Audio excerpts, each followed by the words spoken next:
My daughter, this is what I can afford. Please accept it. No, other children got better gifts than this. But my dear, I chose these especially for you. But wait now! Hey, what's going on here?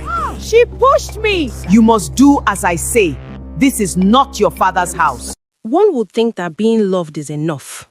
That a child who is given everything, warm food, fine cloth, the full and unguarded weight of a father's heart would grow into something grateful, something gentle, something that looks back one day and understands what was quietly sacrificed for her comfort.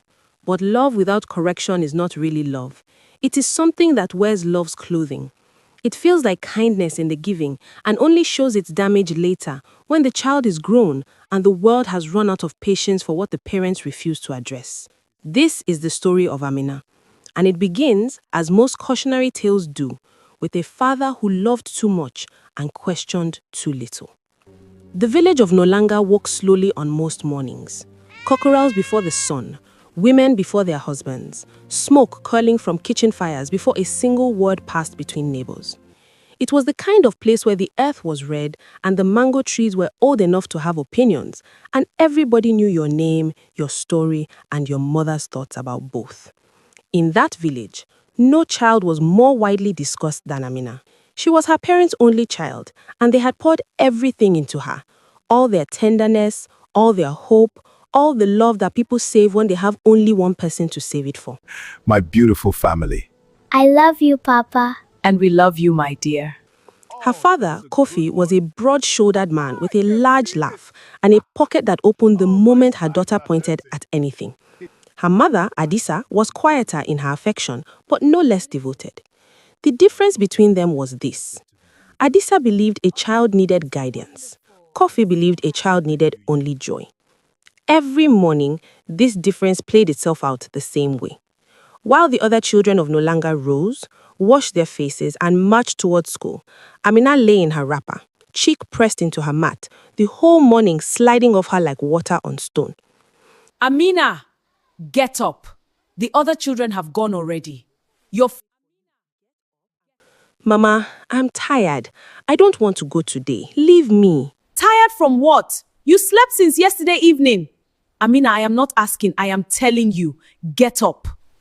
There would be a pause, a rustling, the sound of Amina pulling the wrapper tighter, choosing sleep over everything her mother was trying to build for her. And then always, from the other room, Kofi's voice drifting through like warm smoke. Adisa, leave her. She says she's tired. Let the child rest. Kofi, you cannot keep doing this. The girl is falling behind. One day you will regret. I said, let her rest. And so, Adisa would return to her pots, jaw tight, heart heavier than it was the day before. School would go on without Amina, and Amina would sleep until the sun was already high, peaceful, unbothered, the deep sleep of a child who had never once been told no and made to believe it. In a small village, there are no secrets, only stories that travel faster than feet. And Amina's story had long outrun her. She was known for her sharp tongue and her contempt for the old.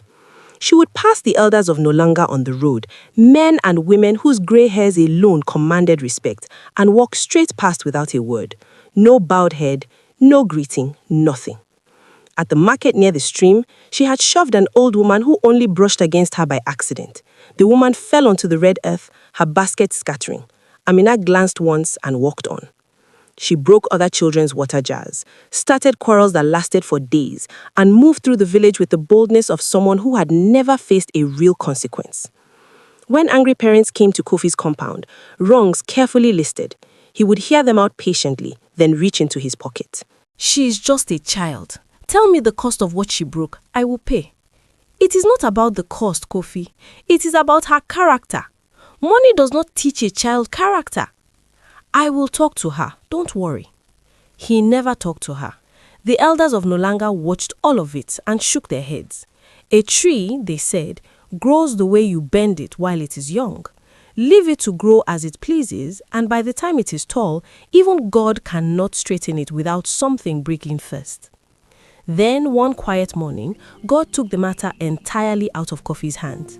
He had climbed a palm tree to harvest wine, something he had done 100 mornings before, casually, the way a man does what he has always survived. But this morning, his foot found the wrong place. He fell. The sound of it carried across 3 compounds. They rushed him to the village healer, who walked through the afternoon with everything he had, but there are things beyond what hands can fix and herbs can reach. By evening, Kofi was gone. Amina wailed as though the sky had collapsed on her personally. She threw herself onto the dusty compound floor and cried out in a voice nobody had ever heard from her, raw, broken, the voice of a girl who had never once been prepared for real loss. "Papa, Papa, do not leave me. Answer me. I am here. Papa, please." But the dead do not answer the cries of the living. The whole village gathered at the compound fence, some covering their mouths, some standing perfectly still. Then old Mama Abena, leaning on her cane, stepped slowly forward and released a sigh that came from somewhere very deep. If only her father had corrected her while he was still here to do it. A child like this, the world will now have to teach what the father refused to. Nobody argued. Nobody needed to. The months that followed stripped away everything Amina had taken for granted. Without Kofi's income, Homa became a quiet, regular presence. Adisa rose before the sun each morning and walked to the farm, her back bent, her hands growing rough. She asked Amina to come. Amina refused. She asked her to help with cooking, water, sweeping. Amina refused those two and spent her days roaming the village, sharp-tongued and idle, returning long after dark, smelling of strange company. One night, Adisa waited up. When Amina's silhouette finally appeared from the shadows, she rose to her feet. Where are you coming from at this hour? Who are these people you are spending your nights, Amina? Mama, I am not a child. Stop waiting up for me like I need your permission to exist. But my child, the night is dangerous. I worry for you. I can handle myself. Please, just let me be. Amina pulled free and went inside without another word. Adisa stood alone in the dark, listening to the frogs, the wind, the silence of a woman holding everything together with bare hands. She did not sleep that night. Somewhere in those long, still hours, she made a decision. Nolanga had nothing left to teach this girl, but her sister in the city, Tante Chantal, was a different kind of woman entirely. Firm, unsentimental, someone who had built her life from nothing and had no patience for waste. If anyone could reach Amina, it was her. Adisa rose before dawn and stood over her sleeping daughter. Amina lay still, face soft and open in a way it never was when she was awake, looking almost like the child she could still become. Her mother covered her gently, then went to her own mat and stared at the ceiling until morning came and brought with it everything that would follow. 2 weeks after that sleepless night, Adisa made her arrangements. She did not argue about it. She did not beg. She simply told her in the flat, exhausted tone of a woman who had run out of softer options that she was going to the city, to her aunt, and that was final. Amina had opinions about this naturally, but even she could read the particular stillness in her mother's face, the stillness of someone who had already grieved the argument and moved past it. So she packed her things, quietly for once. The morning they left, Nolanga was still waking up. The cockerels were going, the kitchen fires were starting, and a few neighbors stood at their fences to watch the two of them climb into the old bus at the roadside. Nobody said much. Some of them had been waiting for something like this for a long time. The journey was long and uncomfortable. The bus was crowded with people and their loads, bags of rice, live chickens in tied sacks, children sleeping across their mothers' laps. Dust came in through the windows and settled on everything. Amina sat by the window, chewing groundnuts, watching the bush give way to wider roads and then to buildings and then to the noise and press of the city. Her eyes widened slowly as they entered the city proper. Cars everywhere, motorcycles weaving between them like needles through cloth, hawkers moving between traffic with trays on their heads, people walking fast, faces forward, nobody greeting anybody. She murmured almost to herself. So this is the city. Adisa looked at her and took her hand. Remember why you are here, Amina. Your aunt will teach you a trade. If you learn well, your life can still become something, but you must be willing, truly willing this time.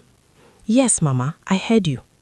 Adisa studied her daughter's profile for a moment, the set of her jaw, the disinterest in her eyes, and said nothing more. Some things she had learnt, you can only hope for, not guarantee. Madame Adiza's compound was modest. A rusted gate, a swept courtyard, a small salon attached to the side of the house, where the smell of hair products drifted out into the street. She was sitting under the mango tree in the yard when they arrived, cutting fabric with the focused calm of a woman who did not waste a single movement. She stood when she saw them. She and Adisa embraced the way sisters do after long separation, tightly, without words, holding on a moment longer than necessary.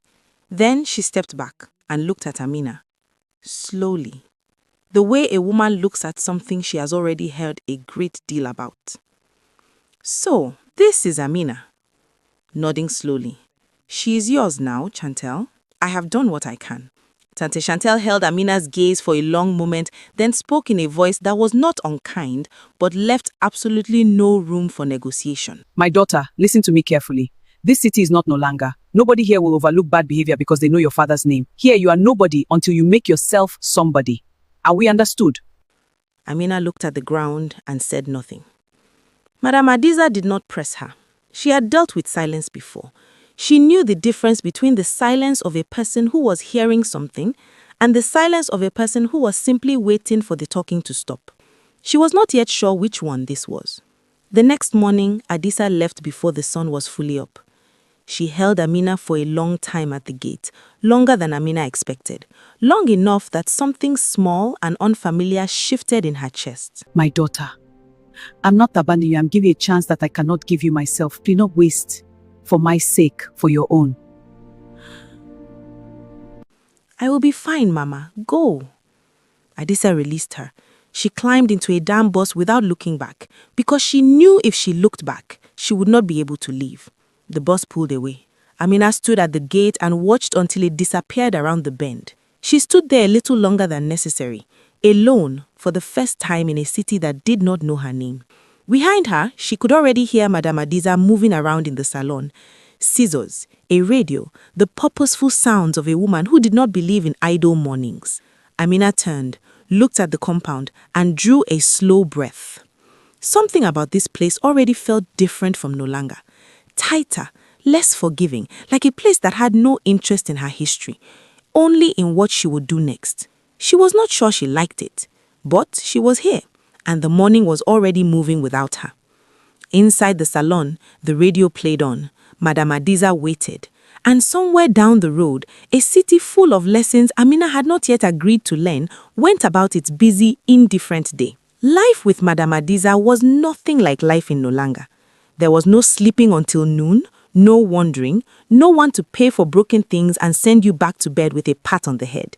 Madame Adiza rose before the sun every single morning, and she expected the same from everyone under her roof.